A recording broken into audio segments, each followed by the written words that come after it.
Bonjour.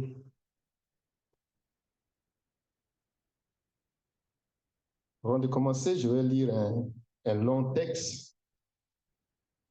Je pense que c'est important de le...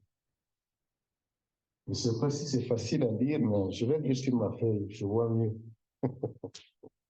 Genèse 41, les versets 1 à 47. Au bout de 2 ans, le Pharaon fit un rêve dans lequel il se tenait près du fleuve. Alors 7 vaches, belles et grasses, sortirent du fleuve et se mirent à brouter dans la prairie. 7 autres vaches, laides et maigres, sortirent du fleuve après elles et se tinrent à côté d'elles au bord du fleuve. Les vaches laides et maigres mangèrent les 7 vaches belles et grasses. Puis le Pharaon se réveilla. Il se rendormit et fit un second rêve. 7 épis gros et beaux montaient sur une même tige. 7 épis maigres et brûlés par le vent poussèrent après eux. Les épis maigres engloutirent les 7 épis gros et pleins. Puis le Pharaon se réveilla. Voilà quel était le rêve. Le matin, le Pharaon eut l'esprit troublé et il fit appeler tous les magiciens et tous les sages de l'Égypte.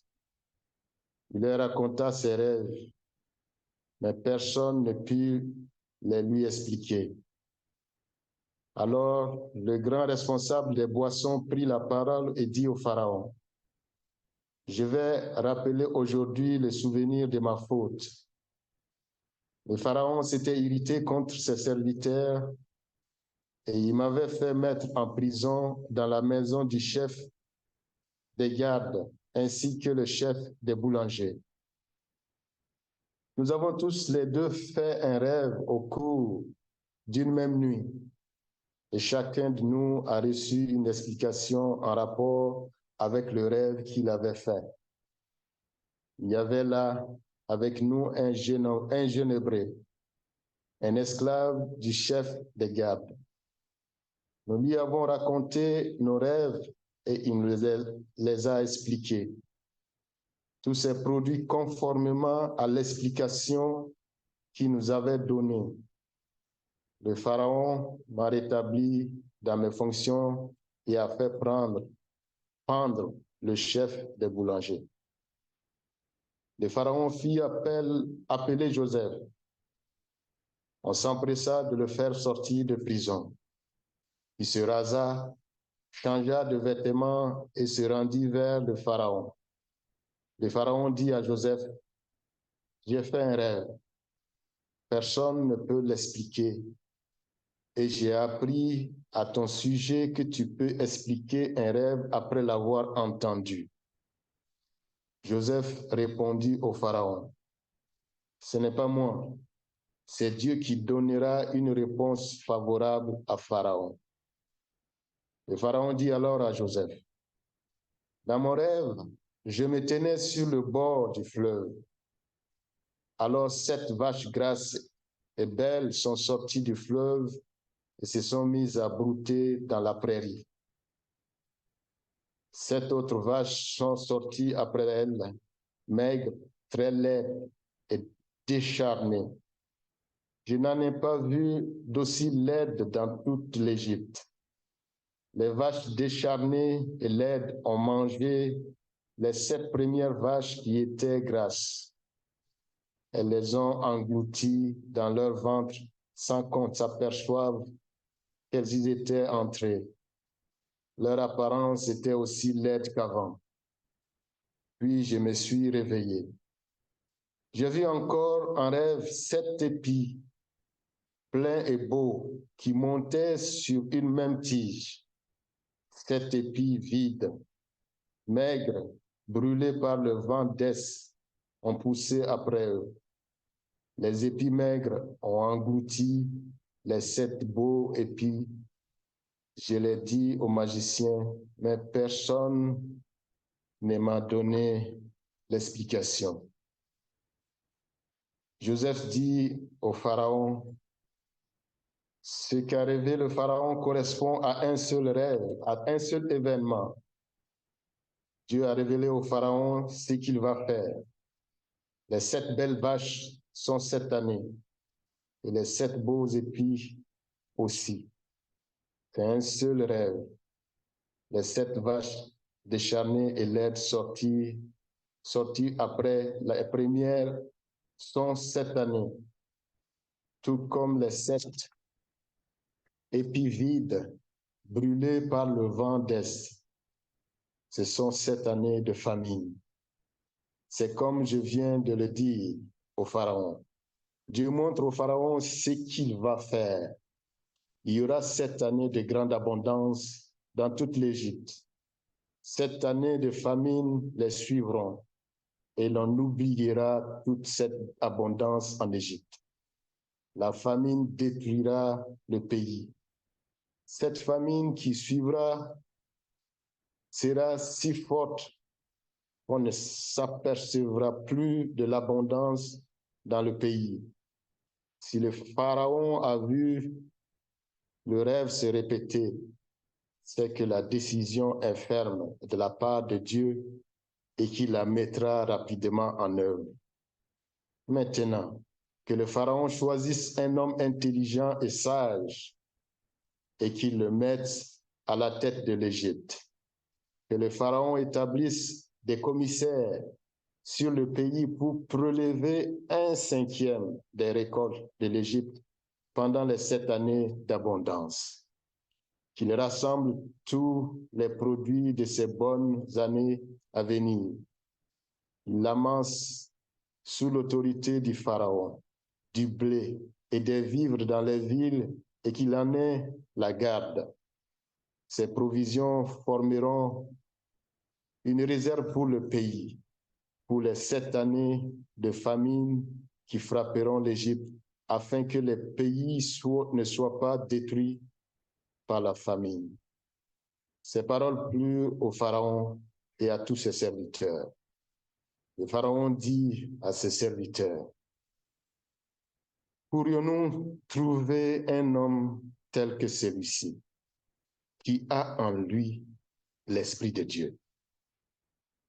Et le Pharaon dit à Joseph, puisque Dieu t'a fait connaître tout cela, il n'y a personne qui soit aussi intelligent et aussi sage que toi.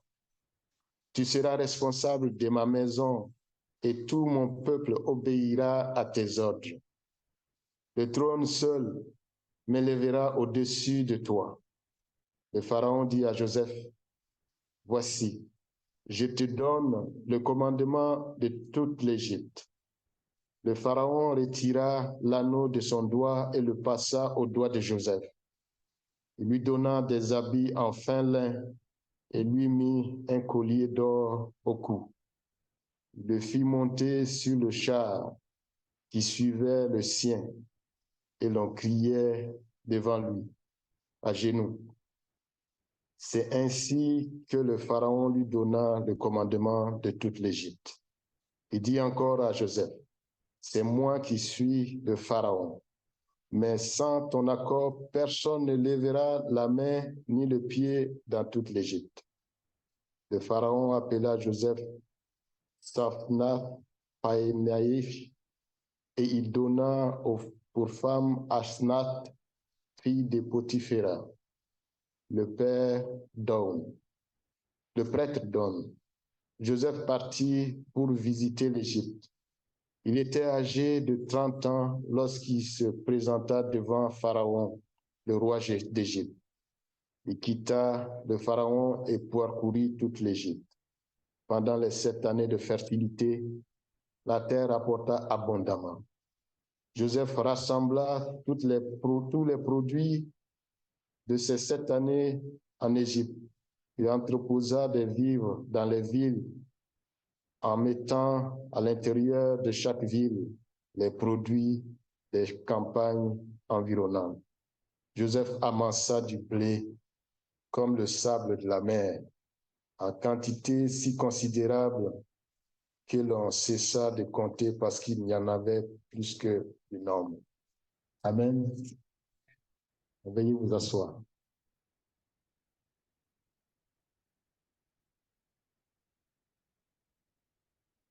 Aujourd'hui, je veux parler de Joseph, un modèle altruiste d'humilité et de perspicacité. Le dimanche passé, nous avons parlé de Joseph comme un exemple pratique pour briser les chaînes de la haine et éviter la prison du passé.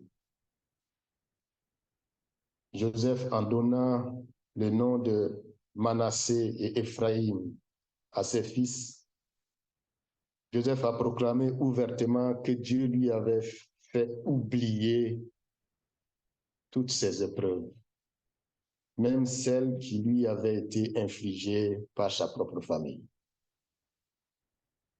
De plus, le Seigneur l'a rendu fécond dans un pays et dans des circonstances où, auparavant, il n'avait connu que des problèmes.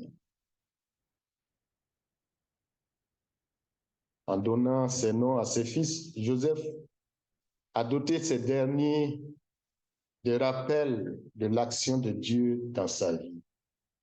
À chaque fois qu'il l'appelle Manassé, il se rappelle que Dieu l'a fait oublier la peine du passé et la peine que ses frères l'ont fait. À chaque fois qu'il l'appelle Éphraïm, il se rappelle que Dieu l'a rendu fécond dans son pays d'affliction. Dieu a fait.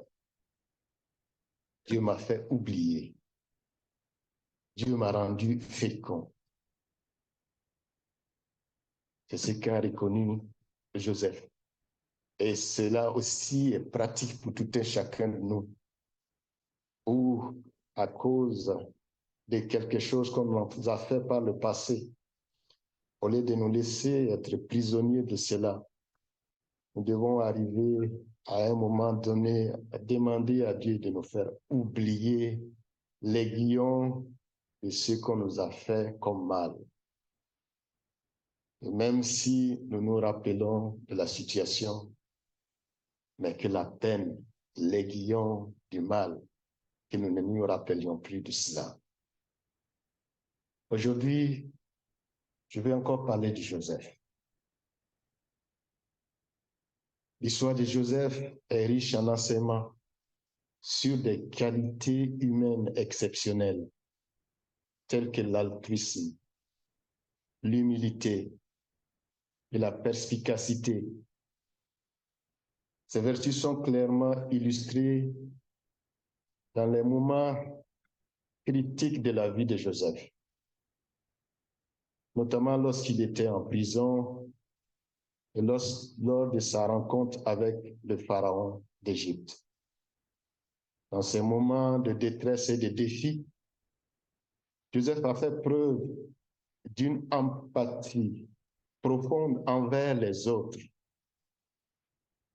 d'une humilité inébranlable et d'une perspicacité remarquable pour discerner les desseins divins. Cette histoire nous offre une occasion unique d'explorer ces vertus essentielles qui ont guidé l'action de Joseph et qui continuent d'inspirer des générations de chrétiens. Cet après-midi, nous allons examiner en détail l'altruisme, l'humilité et la perspicacité de Joseph.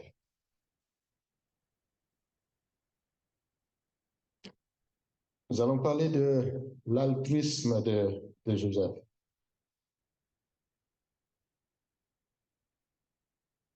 L'altruisme, c'est un mot peut-être souvent utilisé dans la société. Mais j'aimerais donner une définition générale de ce terme. Un homme altruiste est une personne qui manifeste une disposition naturelle à se soucier du bien-être et des besoins des autres et qui agit en conséquence. Il se soucie du bien-être des autres et il agit en conséquence. L'altruisme implique généralement un désir sincère d'aider les autres, souvent sans attendre de récompenses ou de bénéfices personnels en retour. Un individu altruiste est prêt à consacrer du temps, de l'énergie ou même des ressources matérielles pour améliorer la vie d'autrui et contribuer à un bien commun. L'altruisme est une vertu qui met l'accent sur la compassion, la générosité et la sollicitude envers les autres. Joseph a démontré une disposition naturelle à servir dès son jeune âge. Vous vous rappelez, quand son père Jacob l'a envoyé pour amener la nourriture à ses frères qui étaient dans le pâturage et de revenir avec des nouvelles.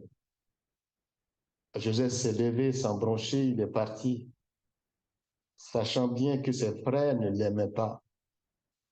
C'était quelque chose qui était connu, mais il est allé quand même pour leur apporter la nourriture. Vous connaissez la suite de l'histoire. Quand il est arrivé que ses frères l'ont attrapé, ils ont failli le tuer, ils l'ont vendu par la suite. Il est allé en esclavage, vendu comme esclave en Égypte. Il est devenu le serviteur loyal de Potiphar. Malgré les circonstances difficiles, il s'est montré fidèle et dévoué dans ses responsabilités.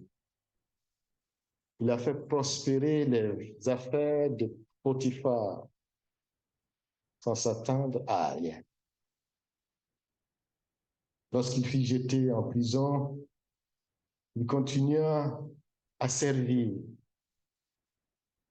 malgré son propre calvaire, être injustement accusé de tentative de viol et on te met en prison. Mais malgré ça, il continuait à servir. Joseph ne se laisse pas abattre par sa situation. En prison, lorsqu'il remarque la tristesse de ses compagnons de cellule, les responsables de boissons et le boulanger du Pharaon, il ne se détourne pas. Ses compagnons de cellule étaient abattus à cause de leurs rêves troublants. Au lieu de rester indifférent à leur souffrance, Joseph leur demanda aimablement, « Pourquoi avez-vous mauvaise mine aujourd'hui ?»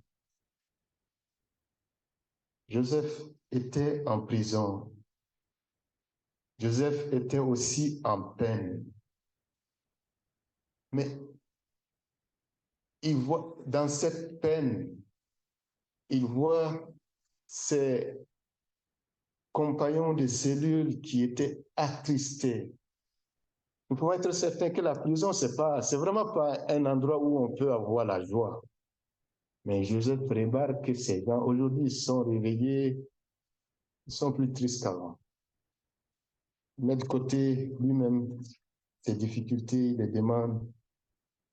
Pourquoi avez-vous mauvaise mine aujourd'hui? Et ces prisonniers lui racontent qu'ils ont eu des rêves et ne trouvent pas quelqu'un pour les expliquer.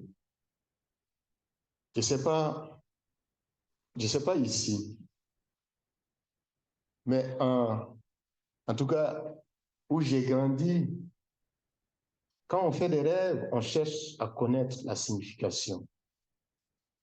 Et il y a des rêves, de façon générale, quand on le fait, on connaît la signification. Parce qu'à force de se parler, quand je fais tel rêve, on connaît ce que ça veut dire.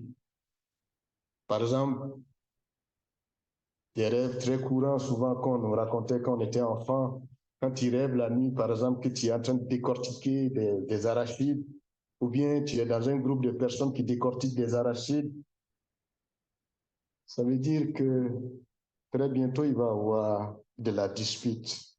Ou toi, tu seras, en tout cas, tu seras parti.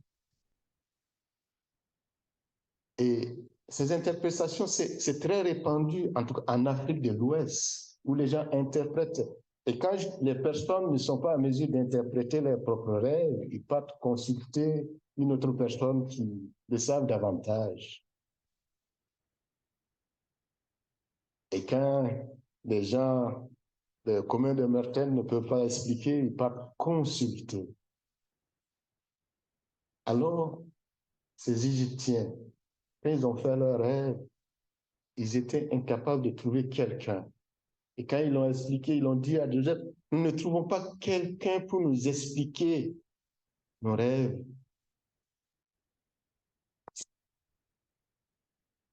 Joseph leur a dit, n'est-ce pas à Dieu qu'appartiennent les explications? Racontez-moi donc vos rêves. Joseph avait le cœur ouvert pour écouter, malgré son affliction. Il avait le cœur pour compatir et offrir son aide, même au milieu de sa propre adversité.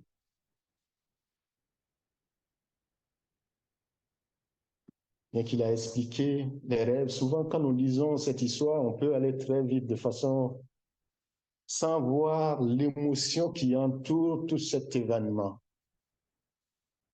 Quand par exemple, il va dire au chef de boulanger, dans 3 jours, toi, on va te mettre à mort. Ce n'est pas quelque chose qui est simple à dire. Et souvent, quand on les lit, c'est comme si, est-ce que vraiment il a rendu service au boulanger?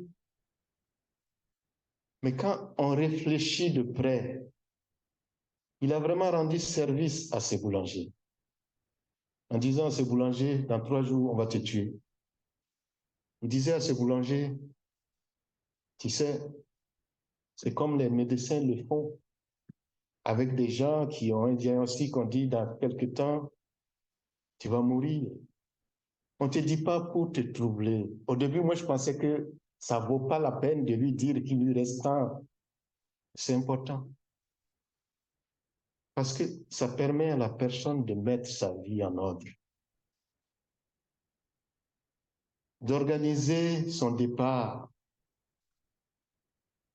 en disant à ce boulanger, il te reste 3 jours à vivre, donnant l'occasion à ce boulanger de dire certainement à son compagnon, voici ce que tu vas dire à ma famille quand je serai mort. Voici ce que tu peux les dire.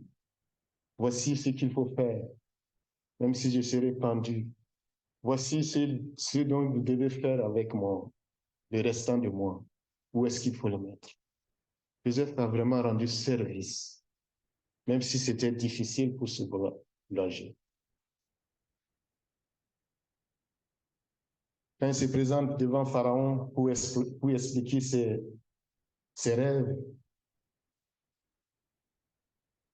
Joseph ne cherche pas à tirer avantage de cette opportunité. Il n'a pas cherché à tirer avantage. Il était en prison injustement. Et quand il a interprété le rêve, du chef de poisson, il a dit, quand tu vas sortir, dis du bien de moi au pharaon. C'est vrai que ça a traîné. Maintenant, l'occasion se présente pour que Joseph peut-être trouve la liberté pour expliquer au pharaon, ça fait longtemps que je suis injustement emprisonné dans ta prison. Mais il ne profite pas de ça. Il ne se contente pas de fournir une interprétation. Il a laissé ça de côté et il fournit l'interprétation des rêves. Il n'interprète pas seulement les rêves, il propose également une solution. Il conseille au pharaon de choisir un homme intelligent et sage pour gérer la récolte et la distribution des excédents alimentaires pendant des années d'abondance. Cette proposition démontre sa préoccupation pour le bien-être du peuple égyptien et son désir d'atténuer les souffrances potentielles de la famine à venir. Il met de côté les injustices qu'il a subies. Il regarde ce qu'il peut faire pour le bien-être de ce pays où il a vécu la pire de sa vie. Joseph, en tant que serviteur dévoué, comprend que sa mission est de servir Dieu et son prochain. Il ne néglige jamais les besoins des autres, même lorsque sa propre vie est remplie d'injustice. Il était prêt à mettre les besoins des autres avant les siens, démontrant ainsi une qualité d'altruisme admirable tout au long de son histoire. Cette qualité d'altruisme est un exemple puissant de la manière dont nous devrions nous comporter dans notre propre vie. Joseph nous enseigne que la vie chrétienne se manifeste à travers les services désintéressés envers les autres. Nous allons parler maintenant de l'humilité de Joseph. On parle d'humilité, nous savons tous qu'est-ce qu'un homme humble. Un homme humble, c'est une personne qui possède une attitude de modestie, de simplicité et de respect envers les autres, souvent associé à une absence de vanité ou d'orgueil. L'humilité implique généralement une reconnaissance sincère de ses propres limites, faiblesses, ses propres vulnérabilités, ainsi qu'une disposition à reconnaître les mérites des autres. Les individus humbles ne cherchent pas à se mettre en avant ou à se vanter de leurs réalisations, mais préfèrent souvent travailler en équipe et reconnaître que le succès est souvent le fruit d'efforts collectifs. L'humilité est souvent considérée comme une vertu précieuse car elle favorise les relations saines, la compréhension mutuelle et la coopération. Elle est également souvent associée à une ouverture à l'apprentissage continu et à la croissance personnelle. L'humilité de Joseph transparaît lorsqu'il interprète les rêves des serviteurs de Pharaon et de Pharaon lui-même. C'est un exemple remarquable de sa modestie et de sa foi en Dieu. Avec les serviteurs de Pharaon, quand il voulait interpréter, il les a demandé pourquoi êtes-vous si attristés? Lorsque Joseph remarque que les responsables de la boisson et du pain sont tristes à cause de leurs rêves, il aurait pu dire, il aurait pu saisir cette occasion pour se vanter de ses talents d'interprétation des rêves. Au lieu de cela, il réagit humblement en disant, n'est-ce pas à Dieu qu'appartiennent les explications? N'est-ce pas à Dieu? Racontez-moi donc votre rêve. Cette déclaration reflète l'humilité de Joseph en reconnaissant que son don d'interprétation des rêves est un don divin. Et il attribue tout mérite à Dieu. Il ne cherche pas à attirer l'attention sur lui-même, ni à se glorifier de ses compétences. La même chose devant Pharaon. Lorsque Joseph est convoqué par Pharaon pour interpréter son rêve, il ne prétend pas détenir la sagesse supérieure. Au contraire, il répond humblement en disant, ce n'est pas moi, c'est Dieu qui donnera une réponse favorable au Pharaon. Ce n'est pas moi. Ici encore, Joseph se place en second plan et attribue l'interprétation des rêves à Dieu. Il connaît que sa capacité à comprendre les rêves provient de la grâce divine plutôt que de son propre mérite. Son humble attitude témoigne de sa foi profonde en Dieu et de sa volonté de servir humblement.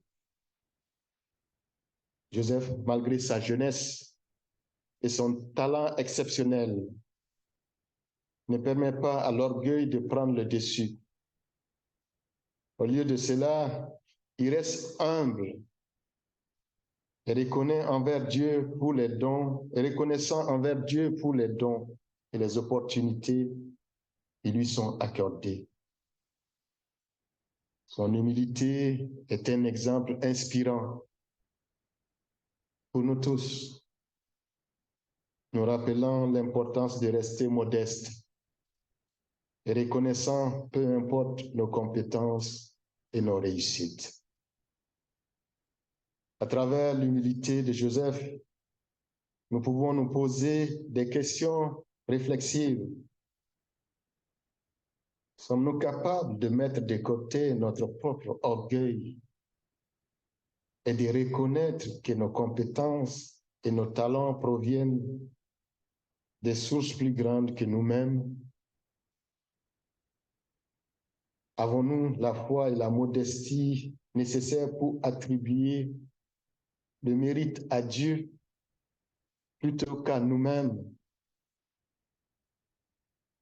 La vie de Joseph nous enseigne des leçons importantes sur l'humilité et la foi en action. Le dernier point, je vais parler de la perspicacité de Joseph.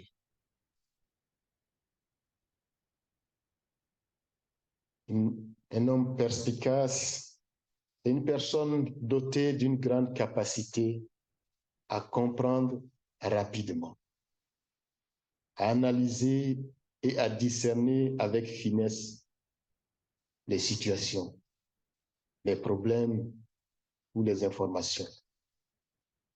La perspicacité implique une intelligence aiguë, une clarté mentale et une capacité à voir au-delà des apparences pour saisir la substance d'une question. La capacité à voir au-delà des apparences. Les individus perspicaces sont souvent doués pour résoudre des problèmes complexes, anticiper les conséquences de leurs actions et prendre des décisions éclairées. Ils ont également la capacité de discerner les motivations, les intentions et les émotions des autres, ce qui peut être précieux dans les interactions sociales et professionnelles. La perspicacité est une qualité qui favorise la prise de décision et la résolution efficace des problèmes. La perspicacité de Joseph brille d'une manière éclatante dans sa rencontre avec le grand responsable des boissons de Pharaon dans la prison. Ce moment crucial dans la vie de Joseph révèle à quel point il était capable de saisir rapidement la signification d'un rêve et de discerner l'avenir. Les échanges avec les responsables des boissons de Pharaon démontrent deux aspects importants de la perspicacité de Joseph. Son sens des opportunités. Ça, c'est un. Joseph profite de cette occasion pour faire une demande perspicace au grand responsable des boissons. Il lui demande de se souvenir de lui et de plaider en sa faveur auprès du Pharaon. Une fois qu'il aura été libéré. Cette demande montre que Joseph reconnaît les opportunités qui se présentent et sait comment les utiliser en sa faveur, à son avantage. C'est vrai, quand le responsable de la boisson est sorti, il a dû oublier. Et c'est comme je dis, quand nous le lisons, littéralement, on se dit, mais comment as-tu pu oublier? C'est quand même important. Mais imaginez, vous sortez avec votre compagnon, vous sortez, 3 jours après, toi tu sors, on te libère, et ton compagnon, on le pend, il est quand même sensible. Il ne va pas quand même aller voir Pharaon à ce moment parce qu'on les avait tous soupçonnés. En ce moment, pour dire à Pharaon, tu sais, il y a quelqu'un dans la prison qui avait prédit cela. À la place du chef de la boisson, je dirais, laissons d'abord que la poussière tombe autour de tout cela. Quand la poussière va tomber, je pourrai enfin parler de cela au Pharaon. Et laisser la poussière tomber, c'est dans laisser la poussière tomber, certainement qu'il a oublié de revenir dessus. Parce que ça même, c'est traumatisant. On ne sait pas combien de temps ils ont travaillé ensemble.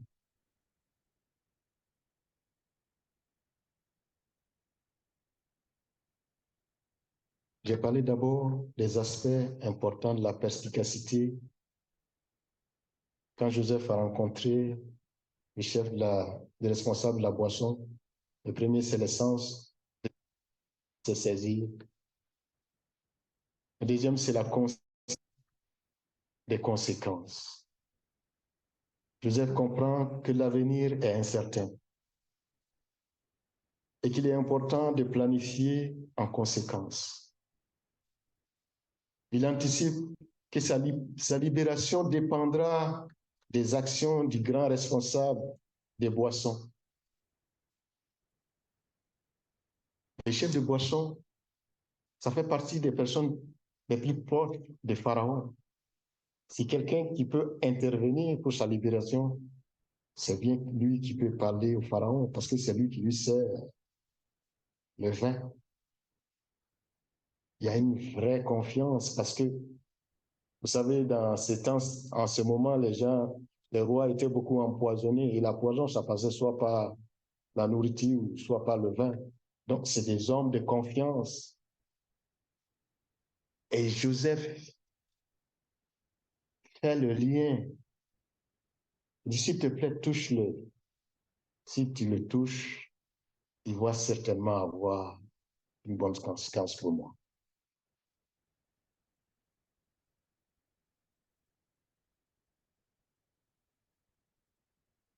La rencontre avec Joseph et le Pharaon fait aussi sortir sa perspicacité, au cours de laquelle rencontre, Joseph interprète les rêves du souverain, met en lumière la perspicacité extraordinaire de Joseph. Le Pharaon a fait un rêve énigmatique impliquant des vaches et des épis de blé. Et il a cherché une interprétation. La perspicacité de Joseph dans cette situation cruciale se révèle de manière impressionnante. D'abord, la compréhension profonde des rêves.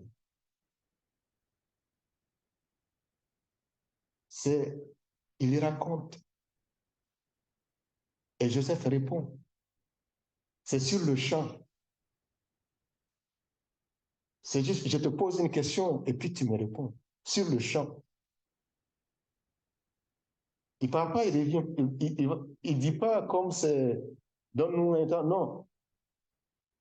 C'est sur le champ.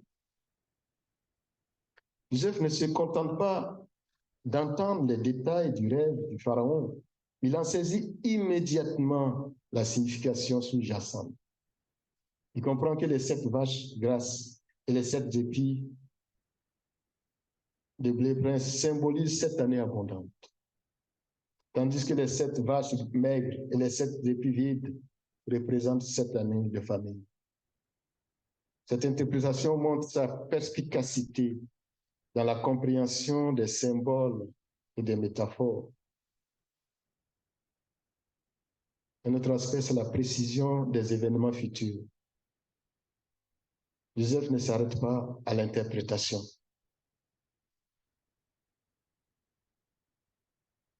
Il prédit également l'avenir.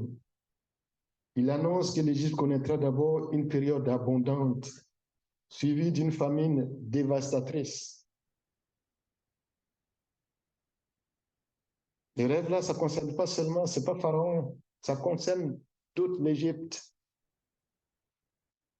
Sa capacité à anticiper les événements futurs démontre sa perspicacité dans la prévision des conséquences des actions et des circonstances. Un autre aspect, c'est surtout les conseils judicieux qu'il donne à Pharaon.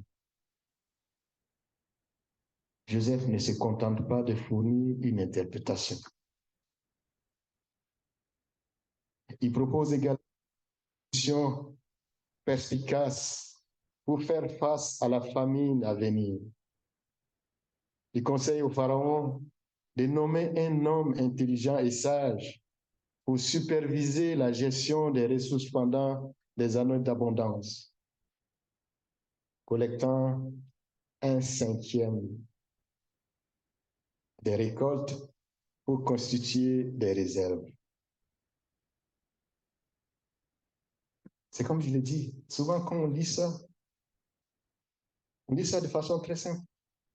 Mais on se demande, mais quand tu t'approches, tu lis ça encore et tu cherches à comprendre, tu te dis, mais comment Joseph a pu aboutir à dire à Pharaon que prélever 1/5 des récoltes chaque année, ça va suffire pour couvrir les 7 autres années. Il n'est pas sorti, revenu, il est assis devant Pharaon et il parle. Mais il fait cette proposition-là. De nos jours, si on posait ce problème-là, cela demanderait plein de spécialistes qu'on allait mettre ensemble pour aboutir à cette conclusion. Beaucoup de spécialistes. On va prendre des agronomes, on va prendre des gens qui font des modèles, on va prendre des démographes, pour dire que dans 7 ans, la population va atteindre tant, dans 14 ans, la population va atteindre tant. On va prendre des architectes pour savoir comment on va bâtir les greniers pour conserver les récoltes pendant 14 ans. Parce qu'il faut commencer à garder dès la première année. Vous et moi, nous savons comment c'est difficile de garder des récoltes. Comment garder nos nourritures à la maison. On peut garder pendant combien de jours? Mais ça, il faut garder ça 7 ans. Soulève plus une quantité de spécialistes qui vont se rencontrer pour arriver à la proposition. Et ce n'est pas en un jour qu'ils allaient le faire. Ça allait dépasser peut-être 1 mois pour qu'ils se consultent. Il va amener des propositions.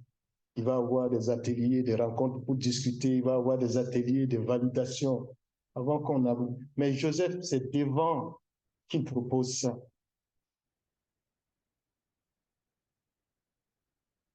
Un autre aspect, c'est la confiance en Dieu. Joseph attribue la capacité d'interpréter les rêves, ça je l'avais déjà dit, et de prédire l'avenir à Dieu. Il reconnaît que la perspicacité n'est pas seulement une qualité humaine, mais qu'elle découle de la révélation divine. Cette humilité et cette foi en Dieu renforcent encore sa perspicacité. La rencontre avec Pharaon illustre parfaitement comment la perspicacité de Joseph a non seulement sauvé l'Égypte de la famine, mais a également conduit à sa propre ascension au sein du gouvernement égyptien. Sa capacité à comprendre les rêves et à anticiper les événements futurs a été un atout inestimable. En réfléchissant à cet épisode de la vie de Joseph, nous pouvons nous demander comment nous pouvons développer notre propre perspicacité. Sommes-nous en mesure de discerner les informations cachées derrière les apparences? Pouvons-nous anticiper les conséquences de nos actions et prendre des décisions éclairées pour le bien-être collectif? Sommes-nous capables de discerner les opportunités qui se présentent à nous?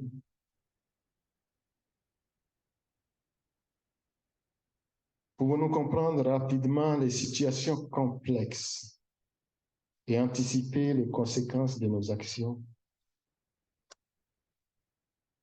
La perspicacité de Joseph nous invite à cultiver cette qualité essentielle pour mieux comprendre le monde qui nous entoure et prendre des décisions judicieuses.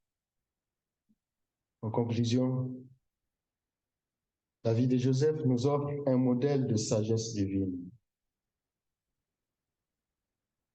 Ces 3 qualités, ce ne sont que quelques-unes que j'ai prises. Il y en a d'autres. Mais ça, c'est déjà quelque chose. En tant que serviteur dévoué, il nous rappelle l'importance du service désintéressé envers les autres. Son humilité nous enseigne la nécessité de donner la gloire à Dieu pour tous nos dons et talents. Et sa perspicacité nous montre comment la sagesse divine peut être mise en pratique pour résoudre les défis de la vie. Le verset 38 du chapitre 41 de Genèse, il est écrit, le Pharaon dit à ses serviteurs, pourrions-nous trouver un homme tel que celui-ci qui a en lui l'Esprit de Dieu. Et le Pharaon dit à Joseph, puisque Dieu t'a fait connaître tout cela, il n'y a personne qui soit aussi intelligent et aussi sage que toi. Tu seras responsable de ma maison et tout mon peuple obéira à tes ordres. Le trône seul m'élèvera au-dessus de toi. Le Pharaon dit à Joseph, vois, je te donne les commandements de tout l'Égypte. La question de Pharaon, c'est quoi? Pourrions-nous trouver un homme tel que celui-ci qui a en lui l'Esprit de Dieu? Ce soir, je pose cette même question. Un homme tel que celui-ci qui a en lui l'Esprit de Dieu, c'est bien toi aussi. Toi, tu as l'Esprit de Dieu en toi. J'ai l'Esprit de Dieu en moi. J'ai dit un homme ou une femme tel que celui-ci qui a l'Esprit de Dieu en lui. Ou des hommes, des femmes tels que Joseph, qui ont l'Esprit de Dieu en eux. C'est bien nous, des hommes et des femmes qui ont l'Esprit de Dieu en eux. Laissons transparaître en nous les vertus qui découlent des fruits du Saint-Esprit dans nos vies. Nous avons besoin de laisser transparaître les vertus qui découlent des fruits du Saint-Esprit dans nos vies.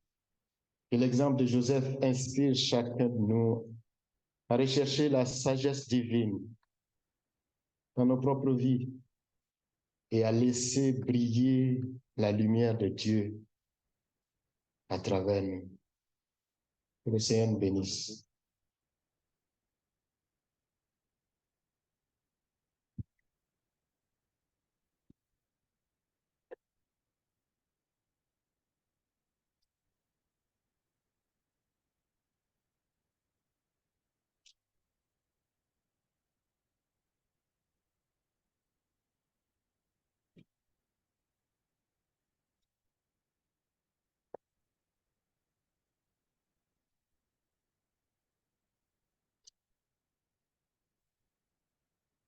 Merci Fidèle pour le message que tu nous as donné et que l'Esprit Saint nous donne ou fait grandir en nous les grandes qualités qu'il avait déjà données à Joseph. Voilà, maintenant nous sommes rendus à la communion.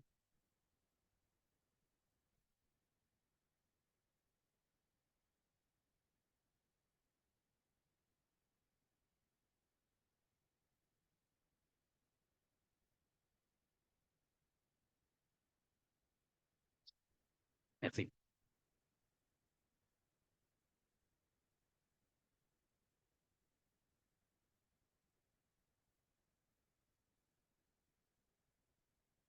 Pour être en règle avec le Seigneur Dieu, nous devons lui demander pardon pour nos péchés et prendre quelques secondes pour lui demander de nous pardonner nos péchés et de nous rendre aptes à prendre la communion avec nous.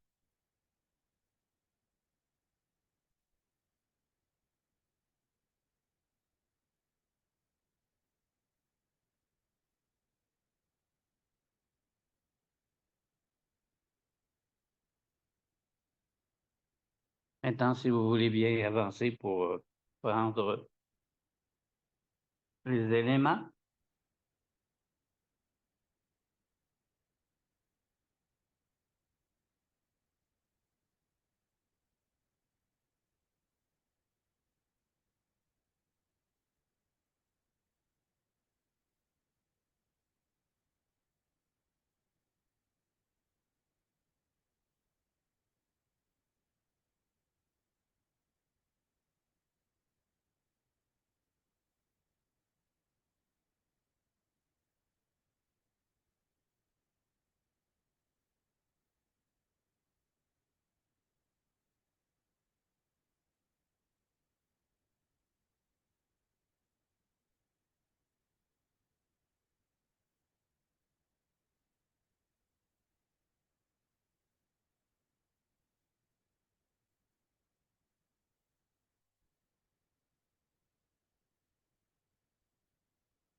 En effet, j'ai reçu du Seigneur ce que le Seigneur Jésus, la nuit où il a été arrêté, prit du pain et après avoir remercié Dieu, il le romput et dit, prenez et mangez, ceci est mon corps qui est rompu pour vous, faites ceci en mémoire de moi. Mangeons.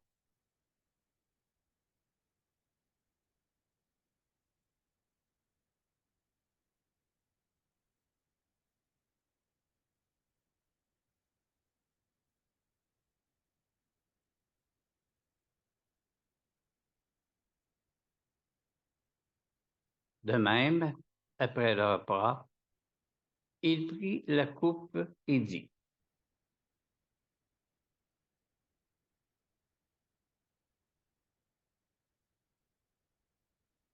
cette coupe est la nouvelle alliance en mon sang. Faites ceci en mémoire de moi. Toutes les fois que vous en boirez, buvons ensemble.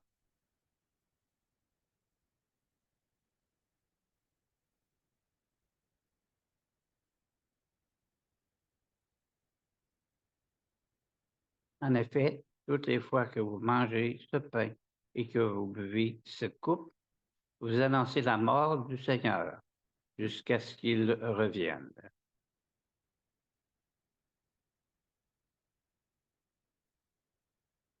Merci Seigneur Dieu de nous avoir donné ton corps, de nous avoir donné ton sang pour notre rédemption, pour que nous devions des amis de Dieu. Merci infiniment de ce geste incroyable d'avoir donné ta vie pour nous. Amen, Seigneur. Maintenant, c'est le temps des annonces. Oh, avant, on va dire le Notre Père, si vous voulez bien.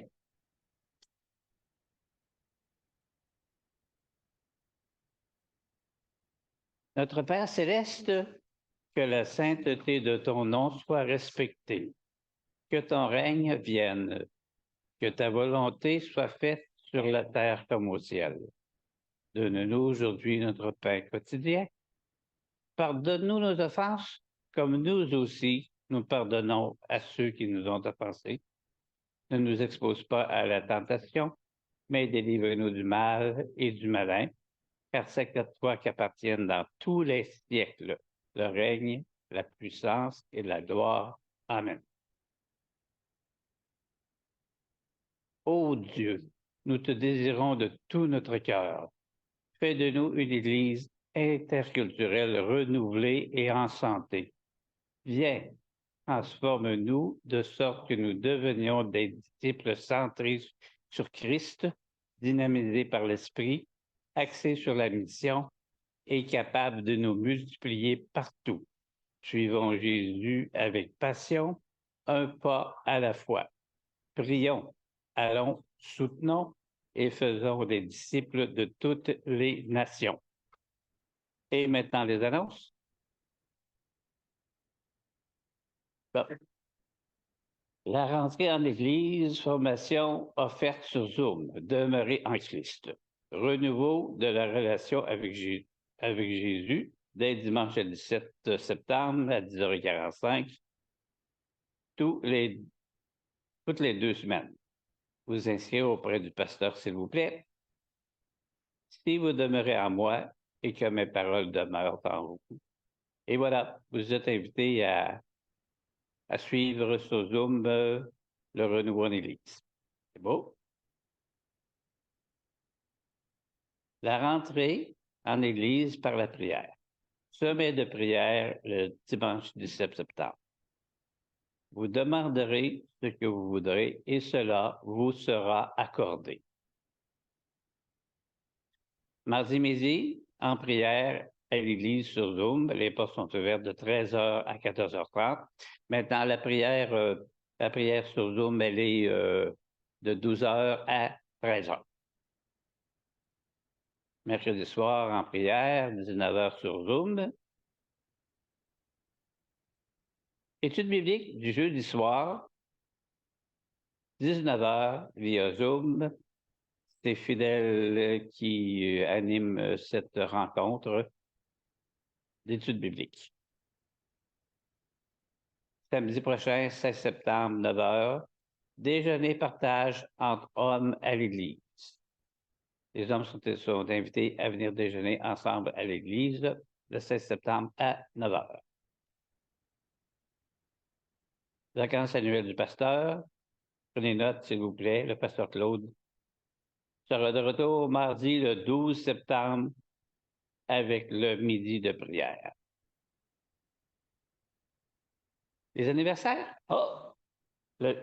Louis Hébert, le 13 septembre. Mia Bilodeau, le 15 septembre. Et maintenant, on pourra chanter la chanson pour lui. Il est avec nous autres. Maintenant, la chanson chrétienne, est-ce que quelqu'un la sait? Moi, je la sais comme pas. Est-ce que quelqu'un pourrait commencer? Bonne fête. Bonne fête.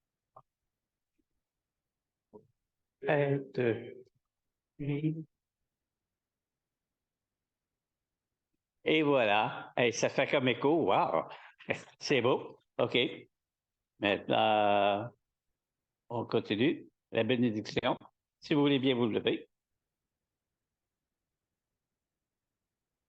L'Éternel donne de la force à son peuple. L'Éternel bénit son peuple en lui procurant la paix. Amen.